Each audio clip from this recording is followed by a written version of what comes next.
Students अब चलिए revise करते हैं पेंशन को। पेंशन बेसिकली क्या है? पेंशन एक रिटायरमेंट बेनिफिट है जो एम्प्लॉयर पे करता है अपनी एम्प्लॉय को आफ्टर हिज रिटायरमेंट। जब एम्प्लॉय रिटायर्ड हो जाता है तो उसकी जो आफ्टर रिटायरमेंट लाइफ है उसे मेंटेन करने के लिए, उसकी लाइफ को एक्सपेंसेस को चलाने के लिए एम्प्लॉयर रेगुलरली एक सर्टेन सम ऑफ मनी पे करता है जिसे हम बोलते हैं पेंशन। अब ये पेंशन जो है इसकी टैक्सेशन सर कैसे होगा, उसके लिए आपको ये चार्ट देखना है। अगर पेंशन एम्प्लॉय रिसीव कर रहा है आफ्टर रिटायरमेंट तो वो सैलरी हेड में टैक्सेबल होगा, वो इनकम अंडर दैट सैलरी में टैक्सेबल होगा, क्योंकि यहां पे एम्प्लॉयर एंड एम्प्लॉय का रिलेशनशिप है बिटवीन पेयर एंड पे। जो एम्प्लॉयर है वो उसका फॉर्मर एम्प्लॉयर है तो उससे जो भी पैसा मिल रहा है तो वो आपका सैलरी हेड में टैक्सेबल होगा। लेकिन अगर एम्प्लॉय की डेथ हो चुका है और उसके फैमिली मेंबर पेंशन रिसीव कर रहे हैं तो उस केस में जो वो पेंशन है वो टैक्सेबल होगा इनकम फ्रॉम अदर सोर्सेस में, क्योंकि यहां पे एम्प्लॉयर एम्प्लॉय का रिलेशनशिप नहीं है बिटवीन पेयर एंड पे। सो अगर उसकी विडो या फिर लीगल हेयर वो पेंशन रिसीव कर रहे हैं तो इन दैट केस वो पेंशन आईयूएफएस में टैक्सेबल होगा।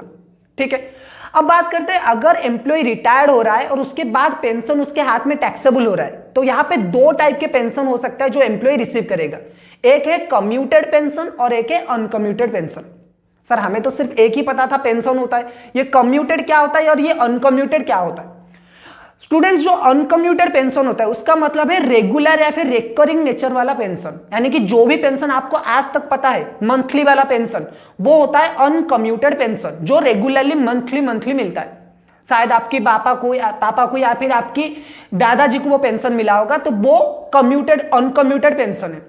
और जो मंथली पेंशन होता है या फिर अनकम्यूटेड पेंशन होता है वो पूरा का पूरा टैक्सेबल है। चाहे आप एक गवर्नमेंट एम्प्लॉय हो, चाहे आप एक प्राइवेट एम्प्लॉय हो, किसी भी टाइप के एम्प्लॉय हो, अगर आपको मंथली पेंशन मिल रहा है तो वो पूरा का पूरा टैक्सेबल है। अब बात करते हैं अनकम्यूटेड पेंशन की, अब बात करते हैं कम्यूटेड पेंशन की। कम्यूटेड पेंशन क्या है? कम्यूटेड पेंशन मतलब लॉन्ग टर्म पेंशन या फिर लमसम पेंशन। अगर कोई एम्प्लॉय एट ए टाइम एक लमसम अमाउंट रिसीव करता है अपनी पेंशन का तो उसे बोलते हैं कम्यूटेड पेंशन। सर ऐसा भी क्या होता है, क्या ऐसे भी कभी होता है क्या एक एम्प्लॉय आएगा और अपना लमसम पेंशन एक ही टाइम पे विड्रॉ कर लेगा? बिल्कुल हो सकता है। अगर एम्प्लॉय को इमरजेंसीली कोई फंड की जरूरत है तो वो अपनी पेंशन को कम्यूट कर सकता है। सपोज एक एग्जांपल लेते हैं, मेरे पास एक एम्प्लॉय आया मिस्टर राम जो मेरे यहाँ पे 30 साल तक नौकरी करने के बाद रिटायर्ड हुआ है और उसे मंथली अभी 10,000 का पेंशन मिल रहा है। ठीक है, अब ये जो 10,000 का पेंशन मिल रहा है, एक दिन वो आया मेरे पास और बोला कि सर मुझे 10 लाख रुपए चाहिए, आप मुझे 10 लाख रुपए दीजिए क्योंकि मेरी बीवी की तबीयत बहुत खराब है।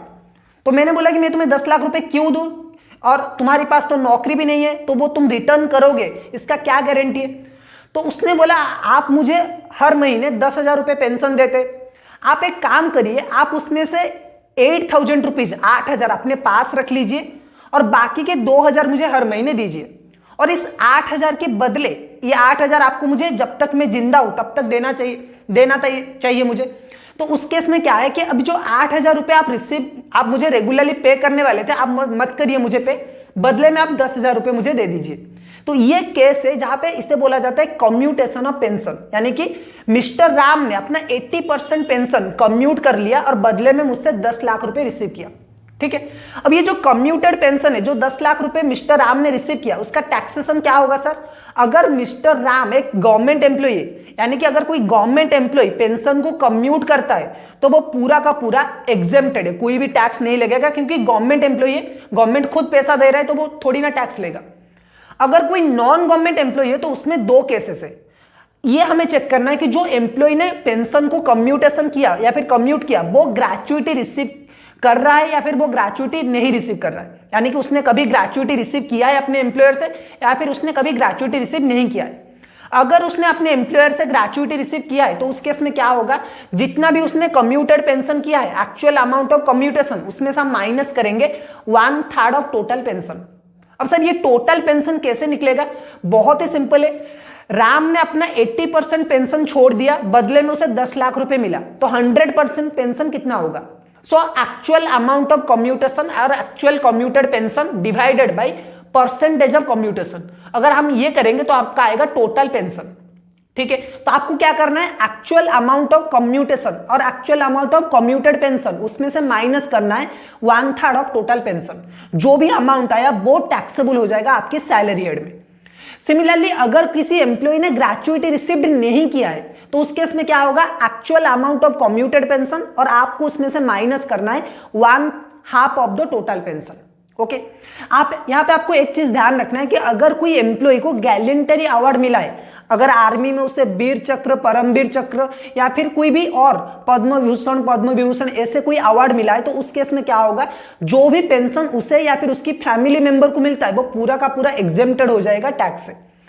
अगर फैमिली पेंशन किसी एम्प्लॉय का कोई फैमिली जो लीगल है अरे वो फैमिली पेंशन रिसीव कर रहे हैं तो वो आईओएफएस में टैक्सेबल होगा, लेकिन उस फैमिली पेंशन में से 15,000 का डिडक्शन आप ले सकते हो मैक्सिमम, मतलब 15,000 आपका एग्जेम्प्ट हो जाएगा एनुअली।